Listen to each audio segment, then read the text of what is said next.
Today, we're going to discuss a broader subject than my past tutorials: how to paint a snowy nighttime landscape. As per usual, we will do this by walking through the process I used in one of my more recent paintings. If you have any questions about anything that I failed to cover in this video, please comment below and I'll be happy to respond. The first step in this process is to ensure that our composition is sound. In this painting, I did this by first searching through reference images to find the closest examples I could to what I was envisioning for my painting. For this particular painting, my greatest influence was this photo that I found doing a simple Google search. Now, this image is in reality nothing like what I wanted to accomplish with my painting, but I found it to be good inspiration. Notice the strong lines all converging one's eye to one central point in the picture, and the coloring that captures a nighttime winter scene quite well. For my painting, I was not interested in a hilly background, and the coloring was a bit too warm for my purposes, but it was still a good reference to start with. Once I had my inspiration, the next step was to do a quick sketch on my canvas. I used to sketch with pencil, but learning from a tip from another YouTuber, I recently started using soft vine charcoal, and really like it. Unlike pencil, the charcoal is easy to brush off if you make a mistake, and once you are ready to paint, it disappears easily when painted over. Pencil, on the other hand, can show through even multiple layers of paint if you aren't careful. Notice how in this sketch there's really very minimal detail, but just enough to capture the composition information I wanted to use from my reference image, namely the multiple tree layers and the convergence point. As usual, I start painting with an acrylic block-in. I use this stage to lock in my composition as well as play around with color. During this phase, I always make sure that my brushstroke directions are correct, but always use an oval mop brush to ensure that I don't focus on details, just high-level concepts and ideas. I also restrict myself to just the primary colors plus black and white, to ensure I focus more on color value and saturation and less on specifics.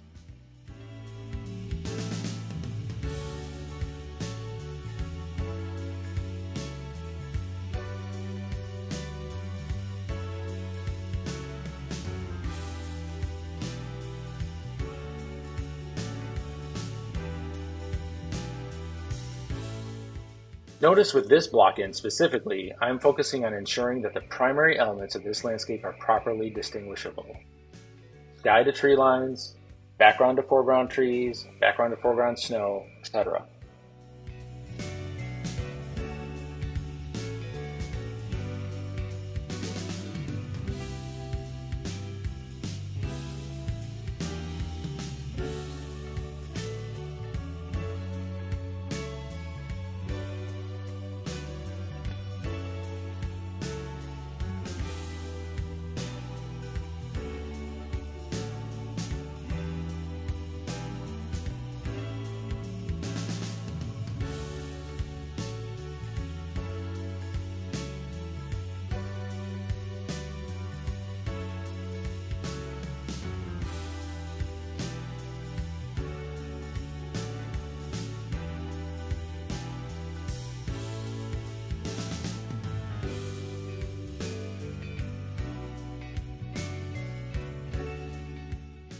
Okay, so we've established our composition and basic colors. Now it's time for the oils. For this composition, I am only using 3 colors: titanium white, ivory black, and Prussian blue. I found ivory black to be a great mixing black, so that's what I'm using here. If you're looking for a true black that can really overpower, give lamp black a try. I chose Prussian blue here because I found it to be the best for nighttime blues. It's a very strong color though, so you don't need much of it. Any large area of canvas should have at least subtle color variation to keep every aspect of your painting interesting, and a cloudless night sky is no exception, believe it or not. In this case, I vary the color ever so slightly from dark to light as I paint from the top and corners down into the center at the horizontal line.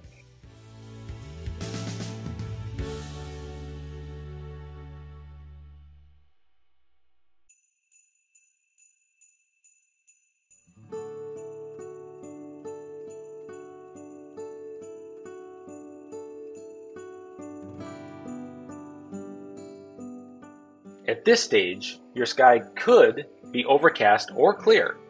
A lot of this perception depends on the colors used and other visual cues you may add. For example, you will see that later on I will adjust the sky color a bit to make it less gray and therefore look a bit less cloudy. It will really look like a clear night sky when I add the stars. For the trees at this stage, I'm going to continue with basic shapes. At this point, however, I am more focused on the colors to be a good background color for the more detailed trees I will add later.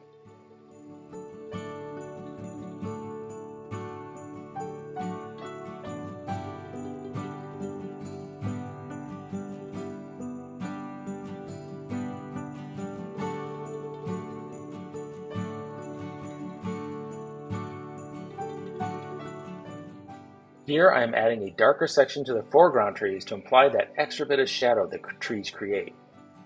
Notice that I do not also do this for the background trees. Less color contrast helps inform the viewer that these trees are much farther away.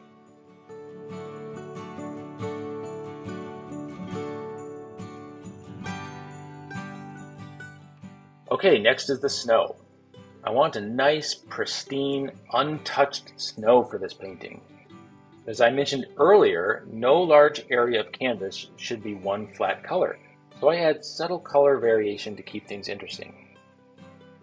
It is also very important with snow to ensure that your brush strokes are nice, long, flowing strokes that follow the topography of the ground. Make sure to blend your color variations well. We don't want any hard edges in snow.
Now that my base oil layer is down, it's time to take another look at the colors to ensure that contrasts are good.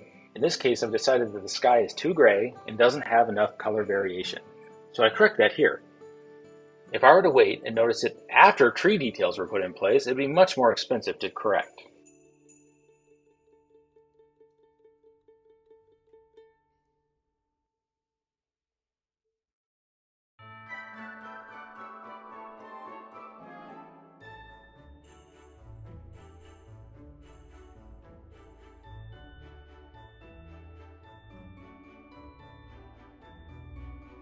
Now for the second layer on the trees.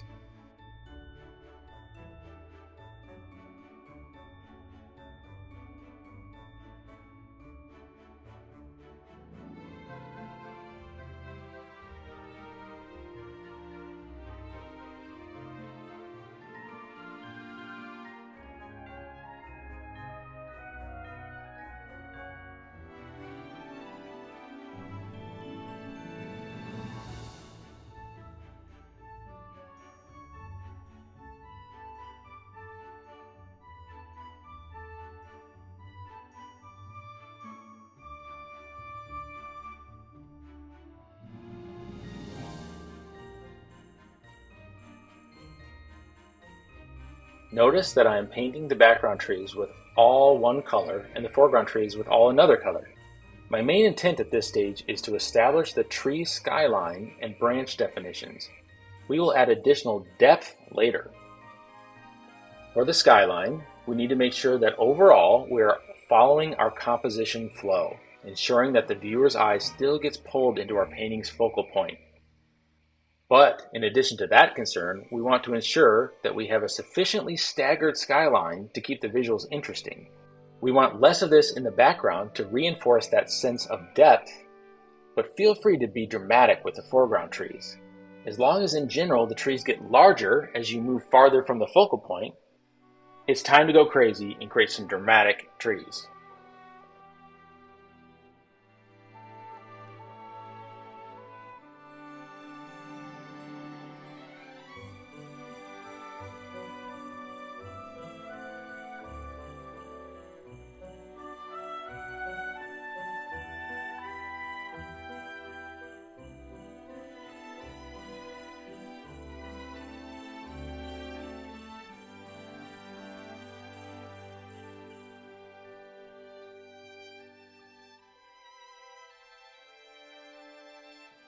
Note the addition of tree trunk shadows here. The intensity of these shadows should vary based on your environment, of course, but adding them anchors the trees into the scene, so do not forget this subtle but important step, regardless of how dark or cloudy your scene is.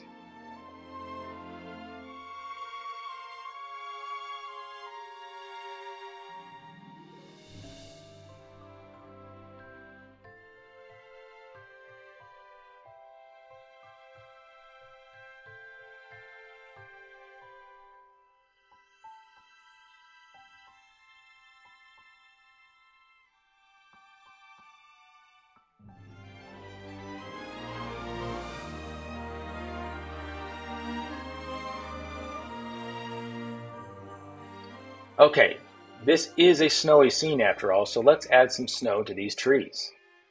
This is also where we add that sense of depth to the trees. The complexity here is not in the brush strokes used, but the placement of those strokes relative to the others, and the colors used. Trust me, this takes some practice, and is much harder to master than it looks, so don't get discouraged if your first couple tries don't look much like trees.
The foreground trees are close enough that we need multiple layers of these snow clusters with varying colors. This will reinforce to the user that these trees are not flat, but have a conical shape and self-shadowing.